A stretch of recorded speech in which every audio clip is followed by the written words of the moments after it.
پہلا نقطہ یہ ہے کہ ہمیں اچھی طرح یہ بات سمجھ لینی چاہیے کہ ایک دفعہ جو ہم پیدا ہو گئے نا، اب ہمیں ان ساری مشکلات سے گزرنا ہے.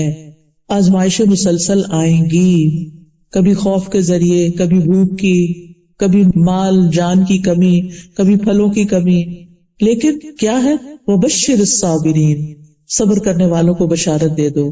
اب آپ دیکھیے، جب خوف آتا ہے تو ہمیں کس کس چیز کا خوف ہوتا ہے کہ میرے ساتھ پتہ نہیں کل کیا ہوگا.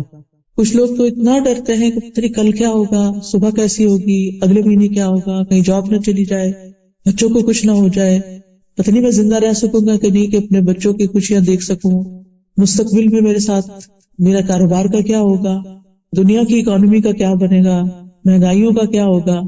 10 سے 15 منٹ کی خبریں سننے کے بعد، اخبار پڑھنے کے بعد عموماً لوگوں کا موڈ آف ہو جاتا ہے، دل خراب ہو جاتا ہے. آپ دیکھیے کہ پہلے لوگ اتنے پریشان کیوں نہیں ہوتے تھے، کیونکہ ان کی پریشانیاں بس گھر کی یا اپنے محلے یا گاؤں کی ہوتی تھی. اب کیا ہے؟ پوری دنیا کے مسئلے مسائل، آپ CNN کھول لیں، آپ BBC کھول لیں، کوئی کھولے، ایک دفعہ نہیں، دورا کے آپ کو پکا سبق کرا دیتے ہیں. فلاں جگہ کینیڈا میں کار ایکسیڈنٹ میں بندہ مر گیا، اور آپ کو لگ جاتا ہے خوف کہ پتہ نہیں اب میں نکلوں گی تو کیا ہوگا، وہاں پولیس شوٹنگ ہو گئی ہے، وہاں بچوں نے اسکول میں یہ ہنگامہ کر دیا ہے. اب آپ خوف ہے، جو میرے بچے اسکول جاتے ہیں پتہ نہیں ان کا کیا ہوگا. سب کچھ اللہ کے سپرد کر دے. افوض امری الی اللہ، میں اپنا سارا معاملہ اللہ کے سپرد کرتا ہوں. واللہ خیر حافظا وہو ارحم الراحمین، اللہ کی حفاظت میں.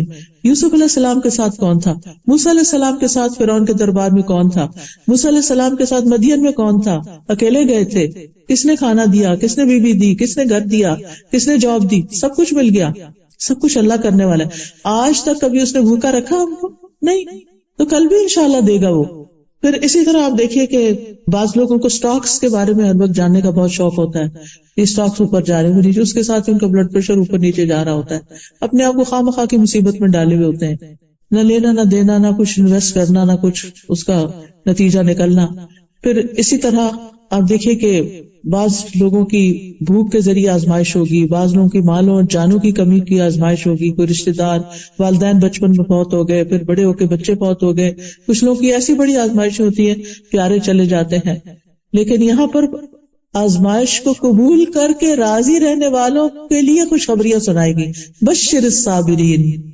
اور زیادہ آزمائشیں ان پہ آتی ہیں جن سے اللہ زیادہ محبت کرتا ہے، کیونکہ مومن کو کانٹا بھی چبھتا ہے تو اس کے لیے اجر ہوتا ہے، اس کا گناہ جھڑتا ہے. اب وہ آزمائشیں اکٹھی ہو رہی ہیں تو کیا ہے؟ درجے بلند ہو رہے ہیں. حدیث میں آتا ہے کہ ایک شخص کا درجہ اللہ کے ہاں بہت بلند ہوتا ہے، لیکن اللہ تعالیٰ دیکھتا ہے کہ یہ اس کا عمل ڈھیلا ڈالا ہے، عمل کچھ خاص نہیں، تو وہ اس کو آزمائش میں ڈال دیتا ہے تاکہ اس کا درجہ وہ وہاں تک پہنچ جائے. تو جتنی تیزی کے ساتھ آزمائشیں آتی ہیں، صبر کرنے پر اتنی ہی تیزی کے ساتھ انسان کے درجات بڑھتے ہیں. آپ موسم کنٹرول نہیں کر سکتے نا، آپ کنٹرول کر سکتے ہیں بارش نہ ہو، کیونکہ میں نے تو باربیکیو کا پروگرام بنایا ہوا تھا اور اتنے لوگوں کو بلایا ہوا تھا، تو اب یہ کیا ہو گیا، بارش نہیں کنٹرول کر سکتے. آپ کیا کرتے ہیں؟ پلان بی رکھتے ہیں نا، سبھی لوگ رکھتے ہیں. جب آپ اتنے سارے لوگوں کو بلاتے ہیں تو پلان بی تو رکھتے ہیں، چلے کسی شیڈ کے نیچے چلے جاتے ہیں اور کام ہو جاتا ہے. اسی طرح کوئی بھی چیز، تو کہنے کا میرا مطلب یہ ہے آزمائشیں تو آئیں گی، آپ نے کیا کرنا ہے؟ پلان بی سوچ کے رکھنا ہے. اگر یہ چیز نہیں رہی تو پھر میں یوں کروں گی، یہ نہیں تو یوں کروں گی.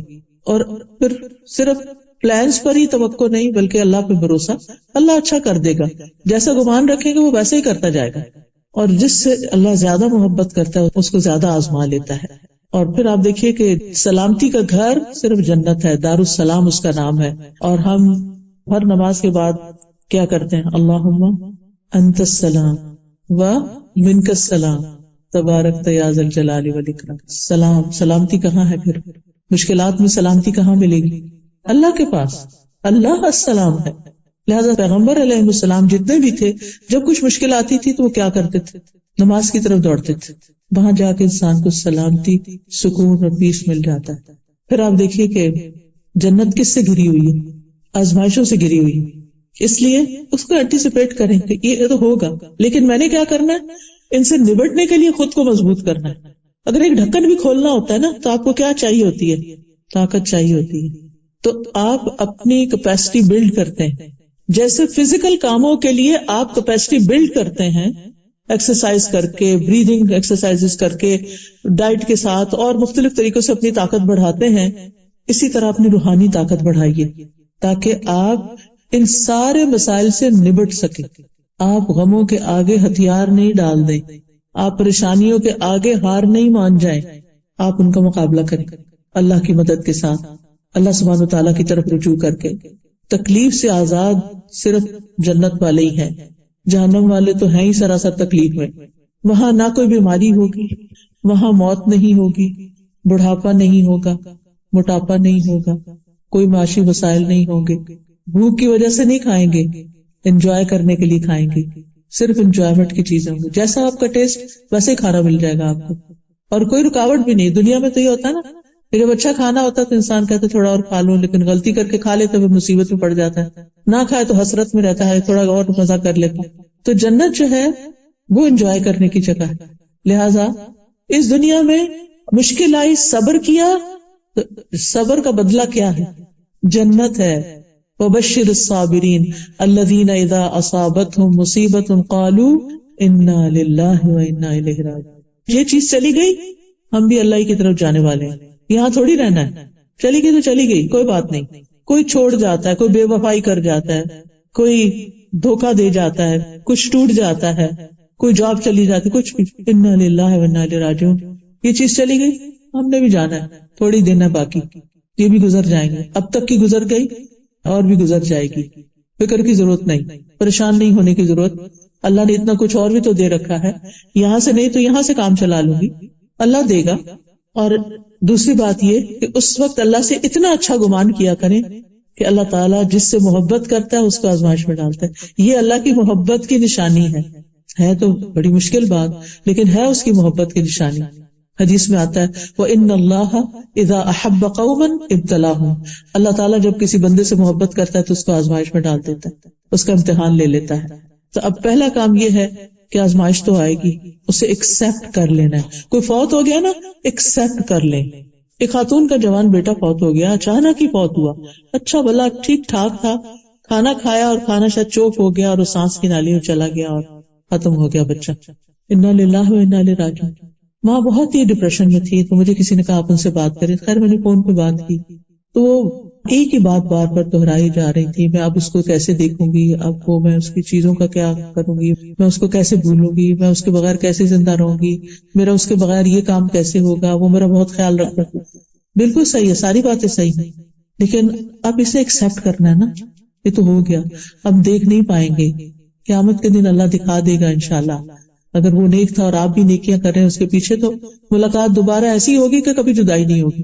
اور اگر وہ اللہ کی نافرمانی میں گیا اور ہم اللہ کی نافرمانی کر کے ناراض ہوئے چلے جا رہے ہیں اور صبر نہیں کر رہے، تو پھر یہ ہمارے لیے نقصان دہ ہے. تو ہمیں مشکل یا کوئی آزمائش یا کوئی بھی نقصان اس کو ایکسپٹ کرنا کہ بس یہ ہو گیا نا، گلاس ٹوٹ گیا بس، اب میں نے کسی کا دل نہیں توڑنا. بعض اوقات کو مہمان توڑ دیتا ہے، اب تو خیر ڈسپوزیبل سے مہمانوں کو بھگت لیتے ہیں، لیکن یہ کہ کوئی خاص مہمان بھی ہوتے ہیں جن کے لیے بڑے شوق سے آپ بڑی اچھی کراکری نکالتے ہیں اور وہ پھر ان کے ہاتھ سے چھڑک جاتی ہے اور ٹوٹ جاتی ہے، اور پھر اب وہ ساری محبت اور خوشی جو ہے وہ غم میں بدل جاتی ہے. وہ چھوڑے اس کو، یہ تقدیر کا حصہ تھا، اس کی موت یہی لکھی ہوئی اور ان کے ہاتھوں لکھی ہوئی تھی، اس نے یہی ٹوٹنا تھا. ہو گیا نا، بس ہو گیا، ختم، آگے چلو، موو آن. اللہ اور دے گا. دیکھیں اگر ہمارے برتن ٹوٹے نا تو ہم نئے کہاں سے خریدیں، اور تو جگہ ہی نہیں ہے، اتنا کچھ بھر لیا. پھر آپ دیکھیے کہ یہ اپنے آپ سے دہرایا کریں کہ یہی زندگی ایسی ہی ہے، رولر کوسٹر ہے، اسموتھ رائڈ نہیں ہے. یہ ہوگا، کوئی بات نہیں. جب آپ بیک ہوم جاتے ہیں اور ٹوٹی ہوئی سڑکوں پہ گاڑی چلاتے ہیں تو کچھ لوگ ہوتے ہیں کہ وہ ایکسپٹ کر لیتے ہیں کہ یہ ٹوٹی ہوئی سڑک ہے، اس پہ یہ ہوگا، اور کچھ لوگ ہر تھوڑی دیر کے بعد کرتے توبہ کیسا گڑا آ رہا ہے، یہ ہو گیا، وہ سارا مزہ ہی خراب کیے رکھتے ہیں اپنا اور دوسروں کا بھی. تو یہ تو ہوگا، ٹوٹی سڑک پہ آپ چڑھے ہیں تو ہوگا، اس زندگی میں آئے تو اب یہ تو ہوگا. ایکسپٹ کر لیں، ایکسپٹ کر لیا. پھر یہ ہے کہ یہ یاد رکھیں کہ کچھ امتحان چھوٹے ہوتے ہیں، کچھ بڑے ہوتے ہیں. جو بھی امتحان آئے کہیں شکر اللہ کا، اس سے بڑا نہیں آیا، وہ آپ کو چھوٹا لگنے لگے گا. کچھ مسائل کم عرصے کے لیے ہوتے ہیں، کچھ مسائل زیادہ عرصے کے لیے ہوتے ہیں. آپ سوچیں کہ زیادہ عرصے کے لیے اجر و ثواب بڑھنے لگ گیا. کبھی ایک مسئلہ ختم نہیں ہوتا کہ ایک اور شروع ہو چکا ہوتا ہے، انسان اور زیادہ بوجھ تلے دب جاتا ہے. اس کو بھی ایکسپٹ کر لیں. یہ ایکسپٹ کیا، ایک اور بھی ایکسپٹ کر لیتے، اور پھر ایکسپٹ کرنے کے بعد ان کو پروفیشنل طریقے سے ڈیل کرنے کی کوشش کریں. کوئی بیمار ہے تو علاج کریں, دعا کریں. اگر روزی روٹی چلی گئی ہے تو اس کے لیے آپ بھاگ دوڑ کریں, کچھ نئی جگہ تلاش کریں. ہو سکتا ہے اسی میں ہی خیر ہو, آپ کو اللہ نے اس سے بہتر دینا ہو, آپ اس کے ساتھ چمٹ کے بیٹھے ہوئے, یہ گیا ہے تو اب آپ نئی تلاش کریں گے, اللہ تعالیٰ آپ کے لیے نیا وینیوز کھول دے گا. سوچ کو مثبت رکھیں, پازیٹو سوچیں, پریشانی کو مثبت سوچ میں بدل لیں. یہ یاد رکھیں ہر مشکل کے ساتھ آسانی ہے. قرآن میں آتا ہے فَإِنَّ مَعَ الْعُسْرِ يُسْرًا, إِنَّ مَعَ الْعُسْرِ يُسْرًا. اب آپ دیکھیں دو طرف یسر ہے, بیچ میں عسر ہے. دو بار اللہ تعالیٰ اس آیت کو لائیں تاکہ مومن کو تسلی ہو. پھر آپ دیکھیے کہ کچھ لوگوں کے پاس اتنے بڑے مسائل کوئی نہیں ہوتے لیکن پھر بھی وہ خوف اور پریشانی کا شکار رہتے ہیں. اس عادت کو بھی بدلیے. آپ اس آیت کو یاد رکھیے, إِنَّ مَعَ الْعُسْرِ يُسْرًا. اگر تکلیف آ گئی نا تو اللہ تعالیٰ اس میں سے کوئی آسانی بھی نکالے گا, کوئی اور رستہ بھی نکلے گا. اور پھر یہ کہ ہم تو مسلمان ہیں نا, ہم کہتے ہیں ہم تو اللہ کے لیے جی رہے ہیں. ان صلاتی ونسکی ومحیاي ومماتی للہ رب العالمین. یہ کہہ دیا تو کیا مطلب ہے اس کا؟ میری زندگی کس کے لیے؟ جس نے دی ہے اسی کے لیے, جیسے وہ چاہے گا ویسے ہی زندگی بسر کروں.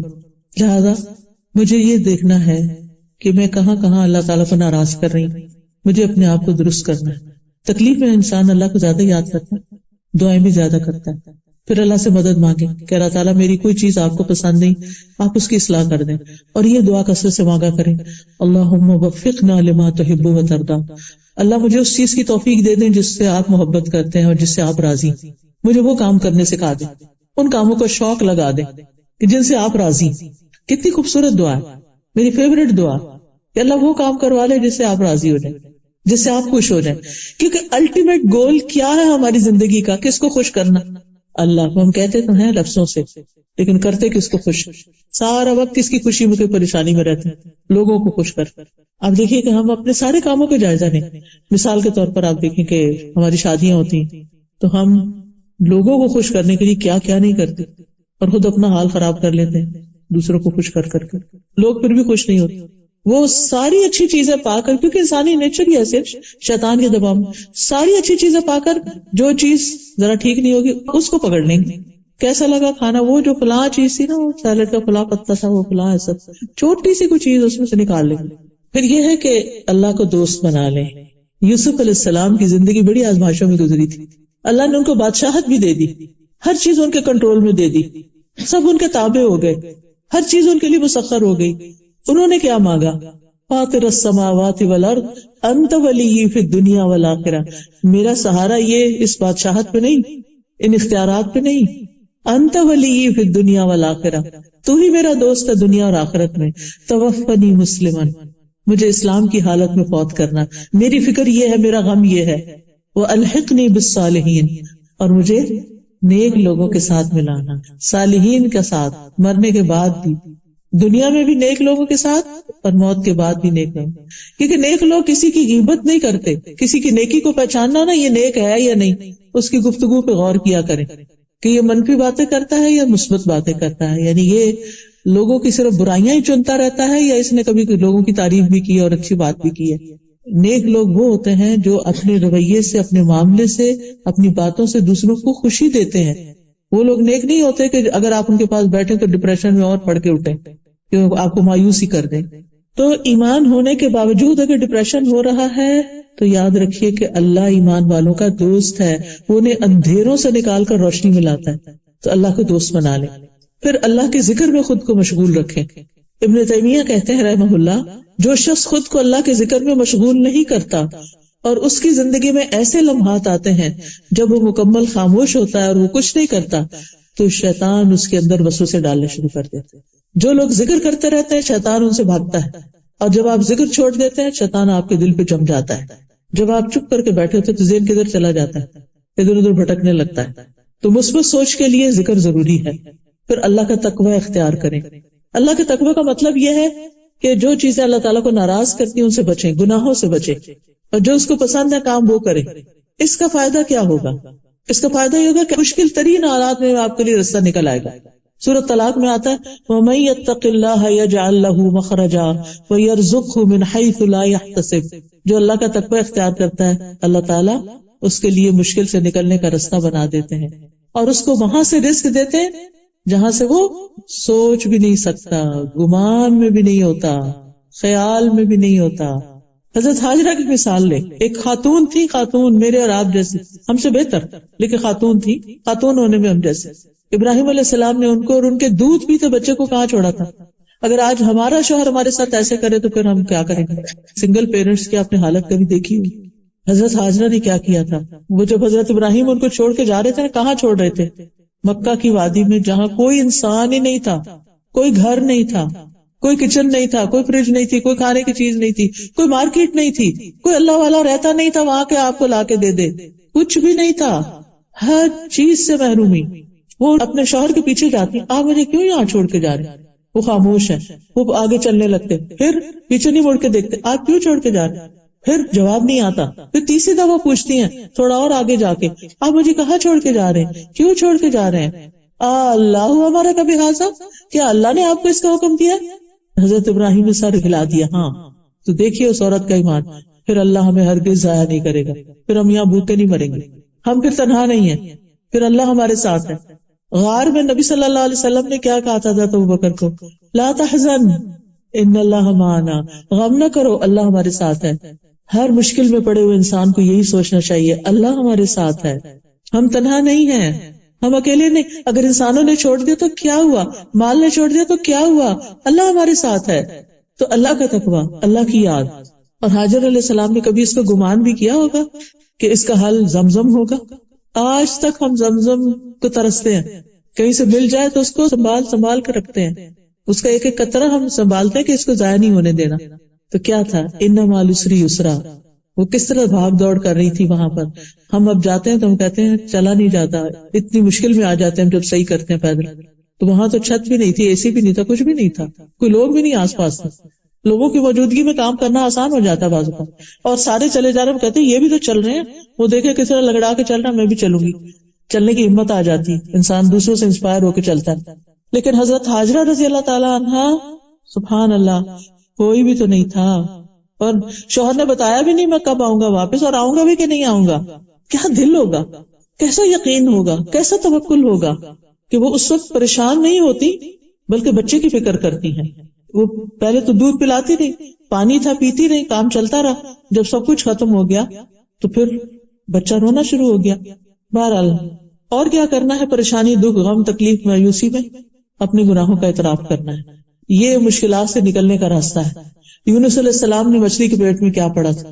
لا الہ الا انت سبحانک انی کنت من الظالمین۔ صرف لفظ نہیں دہرانے، سوچ کے پڑھنا ہے، تیرے سوا کوئی الہ نہیں، تو پاک ہے، تیرے میں کوئی عیب کمی کوتاہی نہیں، بے شک میں ظالم ہوں، میری غلطی ہے، I was wrong۔ انہوں نے یہ نہیں اس وقت کہنا شروع کیا کہ وہ لوگوں نے مجھے بہت ستایا تھا اس لیے میں نکلا تھا وہاں سے، لوگوں نے حد درجہ تنگ کر دیا تھا حضرت یونس علیہ السلام کو، اس لیے انہوں نے اپنی قوم کو چھوڑا تھا، ابھی اللہ کا حکم نہیں آیا تھا۔ اللہ کا حکم آتا قوم تباہ ہو جاتی ہے، ان کو اللہ تعالیٰ بچا کے لے جاتے، جیسے سارے پیغمبروں کے ساتھ ہوا۔ تو یہ پہلے نکل آئے ناراض ہو کے، وہ پکڑ ہو گئی، نکلے کیسے پھر اس پکڑ سے، اس غم سے؟ اور اللہ تعالیٰ قرآن پاک میں فرماتے ہیں وَكَذَلِكَ نُنْجِي الْمُؤْمِنِينَ، ہم مومنوں کو اسی طرح نجات دیتے ہیں، یعنی جیسے یونس علیہ السلام کو دی تھی، اگر مومن بھی اپنی غلطیوں کا اعتراف کرے، اپنی غلطیوں کو مانے، اپنے گناہوں کی توبہ کرے، تو ہم ان کو بھی ایسے ہی غم سے نکال لیں گے۔ اور اس کی تفصیل تو آپ کو پتہ ہی ہوگی کہ کس طرح قرہ ان کے نام بار بار نکلا اور ان کو پھینکا گیا، اور اس طرح وہ مچھلی کے پیٹ میں چلے گئے اور پھر وہ سمندر کی گہرائی میں چلی گئی۔ ابھی جو آپ دوست ڈوبی ہے، پڑھا ہوگا آپ نے کہ کتنا ڈارک ہے نیچے، تو اللہ تعالیٰ فرماتے قرآن پاک میں وَنَادَى فِي الظُّلُمَاتِ، انہوں نے اندھیروں میں پکارا، مچھلی کے پیٹ کا اندھیرا، غم کا اندھیرا، اور پھر سمندر کا اندھیرا اور رات کا اندھیرا، اف، سوچ کے روح کانپ جاتی ہے اگر آپ امیجن کریں۔ وہاں سے اللہ نے نکالا۔ کیا ہم میں سے کسی کا غم، تکلیف، پریشانی ویسی ہے؟ نہیں۔ اور اگر اللہ نے ان کو نکالا تو وہی اللہ ہمیں بھی نکال سکتا ہے، لیکن انہوں نے سچے دل سے کہا تھا۔ ہم کیا کرتے، گٹیاں پکڑ لیتے ہیں، باتیں کرتے ادھر ادھر دیکھ لا الہ الا انت سبحانک انی کنت من الظالمین، اس نے کیا پہنا ہوا ہے، اس کے کپڑے کیسے ہیں، یہ کیا پڑھنا ہوا، ایک دفعہ نہیں سوچ کے پڑھتے، پھر کہتے ہیں ہم نے تو وظیفہ کیا تھا کچھ نہیں ہوا۔ حضرت یونس کے بارے میں کوئی نہیں آتا کہ انہوں نے 1.25 لاکھ ہی پڑھا تھا، انہوں نے شاید ایک ہی دفعہ پڑھا اور مچھلی اوپر آنا شروع ہو گئی۔ اور پھر کس طرح اللہ کے اذن سے مچھلی نے باہر نکالا، مچھلی کے ایسڈ سے سارا جسم زخمی ہو چکا تھا، ریش ہو چکا تھا. قرآن مجید میں آتا ہے کہ اللہ تعالیٰ نے ان کے لیے یقطین کدو کا پودا اگایا اور اس کی چھاؤں میں تھے اور اس کا پھل بھی کھاتے تھے. اسی لیے آپ دیکھیں کہ جو کدو ہوتا ہے وہ اسکن کی ڈیزیز کے لیے بہت مفید ہوتا ہے. پھر اللہ نے ان کے لیے انتظام کیا، پھر ان کو واپس اپنی قوم میں بھیجا اور ان کی قوم کو بھی اللہ نے معاف کر دیا، سب ٹھیک ہو گیا. آزمائش آئی، سخت آئی، لیکن نکل آئے اس سے. کس چیز سے؟ انی کنت من الظالمین، میری غلطی ہے. لیکن ہم سب کے اندر اتنی انا ہے، نہ اللہ کے آگے اس طرح جھکتے ہیں کہ اپنی غلطیاں مانے، ہم بلکہ کہتے ہیں میں نے کیا ہی کیا تھا. تو پھر آپ دیکھیے کہ کس طرح ویل جو دنیا کی سب سے بڑی مخلوق ہے اس نے اپنا منہ کھولا، اور کس طرح یونس علیہ السلام اندر گئے، اور کس طرح وہ ویل سمندر کی گہرائیوں میں گئی، اور کس طرح پھر یونس علیہ السلام باہر نکلے، اور کس طرح ان کو صحت ملی، اور کس طرح وہ اپنی زندگی میں روٹین پہ آ گئے. آج اگر کوئی ویل ہمیں نگل لے، اللہ نہ کرے، تو ٹیکنالوجی بھی یہ نہیں جان سکتی کہ یہ لوکیٹ نہیں کر سکتی کہ آپ کہاں ہیں، کوئی نہیں مدد کر سکتا. دیکھیے یونس علیہ السلام نے صرف اللہ کو پکارا تھا اور اللہ نے نکال دیا. تو ہمیں بھی کیا کرنا چاہیے؟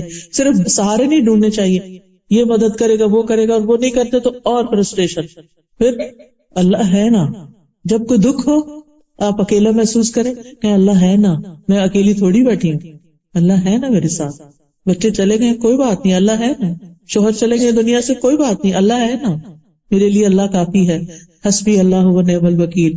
جب کبھی یہ خیال آئے نا کہ ہے، کیونکہ ہم سب جو ایج کے اس حصے میں 60+ مثلاً میری طرح، تو ہم سوچتے ہیں کہ اللہ نہ کرے اسپاؤس کو کچھ ہو، اللہ نہ کرے کہ بچوں کو کچھ ہو، پھر ہم اکیلے کیسے، کیا کریں گے کیا نہیں کریں گے. یعنی ہر ایک کو یہ خوف ضرور آتا ہے، اور یہاں اس ملک میں تو خاص طور پر جہاں کوئی رشتے دار بھی نہ ہو تو پھر کیا کریں گے. یہی سوچا کہ اللہ ہے نا، وہی ٹیک کیئر کرے گا. الحمدللہ ہم لوگ مسجدوں سے جڑے ہوئے ہیں، بہت سے دینی دوست ہیں، ایمانی ساتھی ہیں، اللہ کا شکر ہے کہ وہ ہم سے زیادہ ہماری کیئر کرتے ہیں. لیکن یہاں کے لوگوں کو آپ دیکھیں کہ ابھی میں ایک قصہ پڑھ رہی تھی، اور یہ ہماری ایک اسٹوڈنٹ نے لکھا جو فرسٹ ہینڈ انفارمیشن اس نے لی، میں نے پوسٹ بھی کیا تھا حکمت کی بات میں، کہ 92 ایئرس اولڈ خاتون تھی، پچھلے 8 سال سے ان کا بچہ ان کو دیکھنے نہیں آیا تھا، اور جب ماں فوت ہو گئی اور دفنا دی گئی تو ظاہر ہے کہ پراپرٹی تو چاہیے تھی، تو آ کر اس نے گھر کا سارا سامان جنگ کی طرح ٹرک میں ڈالا اور نکال دیا.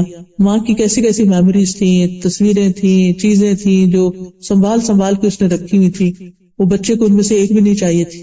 دنیا کا تو یہ عالم ہے.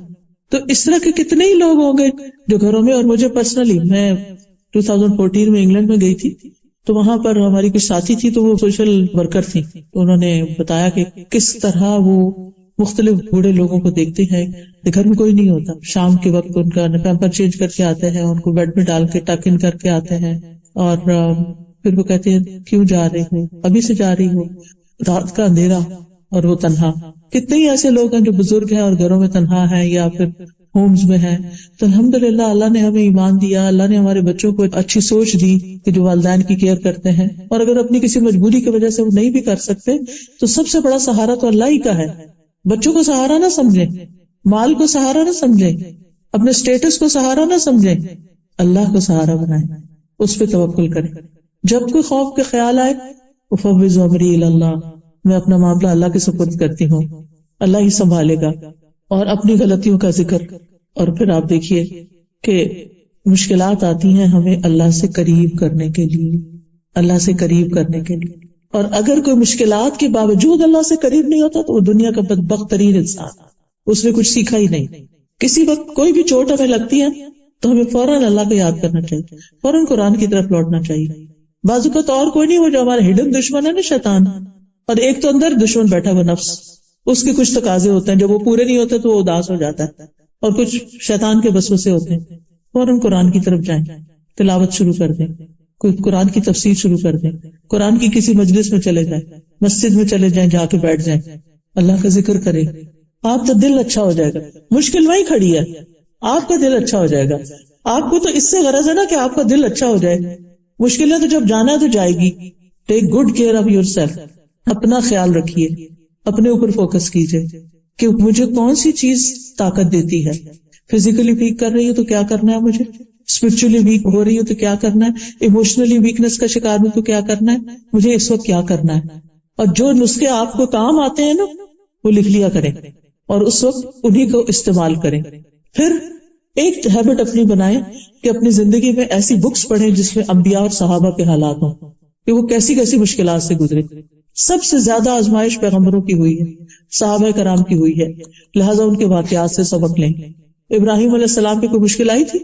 پڑھا ہی ہوگا قصہ. آخر ہر سال ہم قربانی کا گوشت تو مزے سے کھا لیتے ہیں اور یہ واقعہ یاد کرنا بھول جاتے ہیں کہ قربانی کس نے کی تھی، کس چیز سے آزمائے گئے. کتنی بڑی عمر میں بچہ ملا تھا ان کو، بعض روایات میں 100+ تھے اور بعض میں 86 ایئرس، اور پھر اس کو چھوڑ دیا، ماں کے ساتھ چھوڑ دیا مکہ میں، اور جب بڑا ہوا تو حکم ملا اسے ذبح کر دو. سبحان اللہ. ہم جیسا کو ہوتا تو اللہ سے ناراضی ہو جاتا کہ کیوں اتنی دعاؤں سے تو مانگ کے لیا ہے اور اب آپ لینا چاہتے ہیں اس کو. کبھی آپ نے دیکھا ہوگا ایسے پریشیس چائلڈ جو ہوتے ہیں اگر دنیا سے چلے جائیں تو لوگوں کا حال کیا ہو جاتا ہے، پھر اللہ سے بھی ناراض ہو جاتے ہیں. بہرحال لیکن ابراہیم علیہ السلام کے ساتھ کیا ہوا؟ آزمایا ضرور گیا، لیکن وہ ہر آزمائش میں کامیاب ہوئے، ہر ٹیسٹ پاس کیا. تو اللہ تعالیٰ نے قُلْنَا يَا نَارُ كُونِي بَرْدًا وَسَلَامًا عَلَىٰ إِبْرَاهِيمَ، اور پھر بیٹے کے لیے کیا کیا؟ گانڈے سے تبدیل کر دیا. آزمائش میں پوری ہوگی. ہر موقع پر جب آگ میں پھینکے گئے، کتنی سخت آزمائش، لیکن انعام کیا ملا؟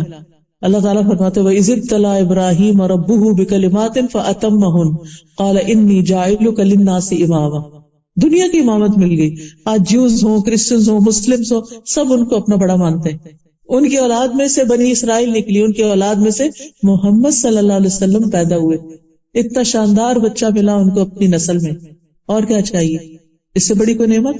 لیکن یہ نعمتیں امتحان کے بعد ہی ملتی.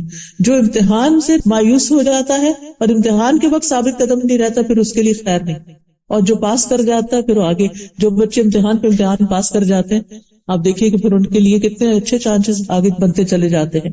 تو صحابہ کی زندگی سے سبق سیکھیں کہ کس طرح ان کی زندگی میں مشکلات آئیں. حضرت عائشہ کا واقعہ یاد کریں کہ جب ان پہ الزام لگا تھا تو کتنی تکلیف میں انہوں نے مہینہ گزارا تھا اور پھر کس طرح اس سے وہ نکل آئیں. پھر یہ کہ دعاؤں میں اللہ کے ناموں سے مدد مانگیں. مثلا اگر بیمار ہوتے ہیں تو ہم کہیں یا شافی، اللہم انت الشافی لا شفاء الا شفاءک اشف شفاء لا یغادر سقما. ہم اللہ کے نام سے دعا کر رہے ہیں، اور اللہ کا ہر نام ایسا جس کے بغیر ہم جی نہیں سکتے. اس لیے آج کے بعد اگر آپ اللہ سبحانہ وتعالیٰ کے نام، ایک ایپ بھی ہے اسماء اللہ الحسنی، اس میں اللہ کے ناموں کی ڈسکرپشن دی ہوئی ہے. وہ آڈیوز ہیں میرے اور اللہ کے نام بھی ہیں، اور اس کو ترنم سے پڑھا ہوا بھی ہے. اگر آپ سنتے رہے تو آپ کو یاد بھی ہو جائیں گے، میننگز بھی ہیں. تو اللہ کا ہر نام ہماری زندگی میں ایک اہمیت رکھتا ہے. ہمیں اللہ سبحانہ وتعالیٰ سے صرف یا اللہ کہہ کے تعلق نہیں کرنا، اس کے سارے ناموں کے ساتھ کنیکٹ ہونا ہے. تو اپنا کوئی اسکیڈول بنائیں اور اللہ کے ناموں کے بارے میں جانیں، اللہ کو پہچانیں، اللہ سے مضبوطی کے ساتھ تعلق رکھیں، اور پھر انشاءاللہ جس موقع سے جو مشکل آئے گی اسی طرح کے نام کے ساتھ آپ اس سے مانگیں. پھر اللہ سے اچھا گمان رکھیں کہ اللہ تعالیٰ ظالم نہیں، اللہ تعالیٰ علم رکھتا ہے، اللہ تعالیٰ حکمت رکھتا ہے، اللہ تعالیٰ قدرت رکھتا ہے. مشکل حالات میں 4 طرح کے لوگ ہوتے ہیں. نمبر 1، مشکل سے ناخوش ہونے والے، ایسے لوگوں سے اللہ بھی ناخوش ہو جاتا ہے. نمبر 2، مشکل حالات میں صبر کرنے والے، تو اللہ سبحانہ وتعالیٰ ان کو بشارت دیتا ہے، بشر الصابرین. تیسرے، مشکل حالات میں اللہ کی رضا میں راضی اور خوش ہونے والے. یہ رضا کا درجہ آزمائش سے خوش ہونے والوں کا یہ صبر سے اونچا درجہ ہے. یعنی صبر تو کر ہی نہیں، اللہ پہ راضی. اللہ آپ کو پتا ہے کہ آپ نے مجھے اس میں کیوں ڈالا، اب آپ ہی اس کو ٹھیک کریں گے، بس مجھے آپ سے اچھی ہی امید ہے، اچھا ہی گمان ہے، لہذا وہ خوش رہتے ہیں. پھر آخری درجہ کس کا ہے؟ شکر کا. مشکل حالات میں بھی اللہ کے شکر گزار رہتے ہیں، اور یہ عباد اللہ الصالحین ہی کرتے ہیں کہ احمد اللہ علی البلاء، کہ آزمائش پر بھی میں شکر کرتا ہوں، اللہ کی تعریف ہے. وہ کہتے ہیں الحمدللہ علی کل حال، ہر مشکل میں، ہر حال میں اللہ کا شکر، اللہ کی تعریف. ایک دفعہ کسی کی انگلی میں چوٹ لگی، ان سے کہا کہ آپ اس پر ریاکٹ ہی نہیں کر رہے، آپ نے کچھ ظاہر ہی نہیں کیا. تو کہا یہ تو انگلی پہ چوٹ ہے، سوچے اگر میرے چہرے پہ چوٹ لگ جاتی، آنکھ میں لگ جاتی، پھر کیا ہوتا؟ تو میں تو اللہ کا شکر ادا کرتا. یہ ہوتا ہے شکر. عروہ بن زبیر تھے، ایک سفر میں تھے کہ ان کی ٹانگ میں کوئی بیکٹیریا گھس گیا، وائرس آ گیا، تو ان کی ٹانگ کاٹنی پڑی کیونکہ وہ ایک بیماری بننے شروع ہو گئی. اس کا واحد حل یہ تھا کہ اس کو کاٹ دیا جائے، ٹانگ کو کاٹنا پڑا. تو ان سے کہا گیا کہ آپ کو الکوہل پینی پڑے گی تاکہ آپ نشے میں. ان کا یہ میں نہیں کر سکتا. انہوں نے کہا کہ اچھا میں جب نماز پڑھوں گا نا تو پھر تم کاٹ دینا. لہٰذا جب وہ سجدے میں گئے تو ان کی ٹانگ کاٹ دی گئی. اور وہ بن زبیر کے 2 بیٹے ان کے پاس آئے. جب وہ آ رہے تھے باپ کو لینے کے لیے تو ایک بیٹا گھوڑے سے گرا اور مر گیا. ادھر سے ٹانگ گئی, ادھر سے بیٹا گیا. ایک اور مشکل آ گئی اور بڑی بڑی مشکلیں. تو جس قافلے کے ساتھ وہ آ رہے تھے, قافلہ جب حضرت عروہ کے پاس پہنچا تو ان کا کہ کیسے بتائیں کہ ان کا بیٹا وفات پا گیا, ابھی تو ان کی ٹانگ کٹی ہے. کسی نے کہا کہ نہیں ان کو خبر نہ دو کیونکہ وہ خود مشکل میں, کچھ دن کے بعد بتائیں گے. کسی نے کہا نہیں ابھی بتائیں تاکہ بیٹے کی نماز جنازہ پڑھیں. تو بہرحال متفق یہ ہوئے کہ ان کو بتا دیتے ہیں. اور جب ہوش میں آئے ایک ٹانگ دیکھی تو کہنے لگے اللہ کا شکر ہے جس نے میری ایک ٹانگ سلامت رکھی. اور جب ایک بیٹا آیا اور دوسرا نہیں تو شکر اللہ کا جس نے مجھے یہ بیٹا دکھا دیا. دونوں ہی گر سکتے تھے, دونوں ہی مر سکتے تھے. تو انہوں نے صرف یہ کہا فلک الحمد علی ما اخذت وما اعطیت, جو تو نے عطا کیا اس پہ بھی تیرا شکر اور جو تو نے لے لیا اس پہ بھی تیرا شکر. تو بات یہ ہے کہ مشکلات تو ہوں گی لیکن نکلنے کے جو طریقے میں نے آپ کو بتائے ہیں ان پہ غور کیجئے, مشکلات سے نبٹنا سیکھیے, گھبرائے نہیں, اللہ آپ کے ساتھ ہے, شکر ادا کرتے رہیں, اس کی رضا پہ راضی رہیں, صبر سے کام لیں تو آپ کو ایمان کی حلاوت محسوس ہوگی اور آپ کو نفس مطمئنہ حاصل ہوگا جو ویری مچ نیڈیڈ ان دی موت. موت کے وقت بہت ضروری ہے, ورنہ جس حال میں انسان مرتا ہے دل کی حالت ویسے ہی ساتھ چلی جاتی. تو اللہ تعالیٰ سے دعا کرتے ہیں کہ اللہ سبحانہ تعالیٰ ہمیں مضبوط مومن بنا دے, ہمیں اپنے ساتھ سے محروم نہ رکھے, ہم سے راضی ہو جائے, ہم سب کی تکلیفیں مشکلات دور کر دے.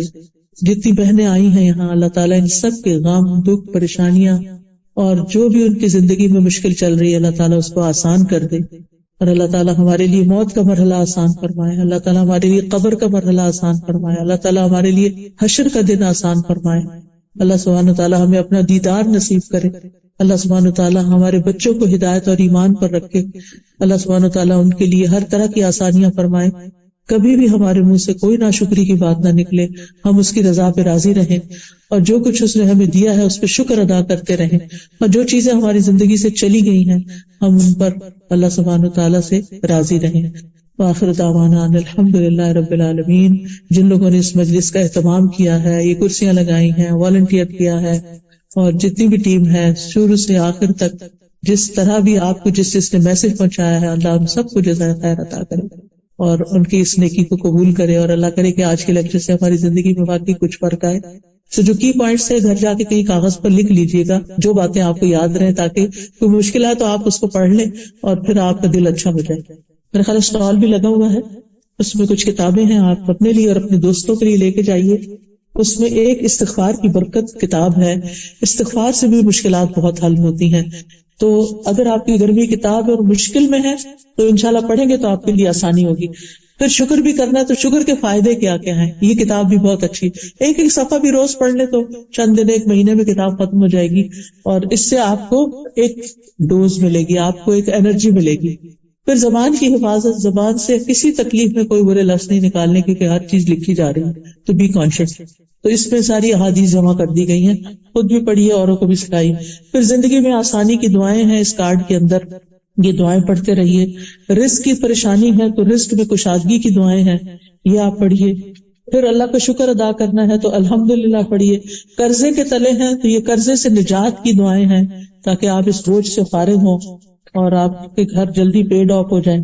اور پھر یہ کہ صبح و شام کے اذکار جو ہیں وہ حفاظت کے لیے بہت ضروری ہے کہ آپ مشکلات سے بچے ہی رہیں. عافیت کی دعا ہے اس میں جو اللہ تعالیٰ کو بہت پسند ہے.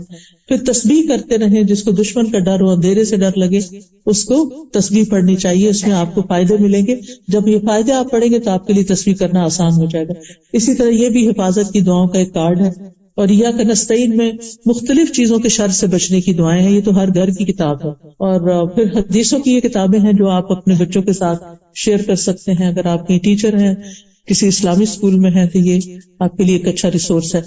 تو آپ سے اجازت چاہتی ہوں. آپ سب کا بہت شکریہ کہ آپ اپنا چھٹی کے دن میں وقت نکال کر یہاں پر پہنچے.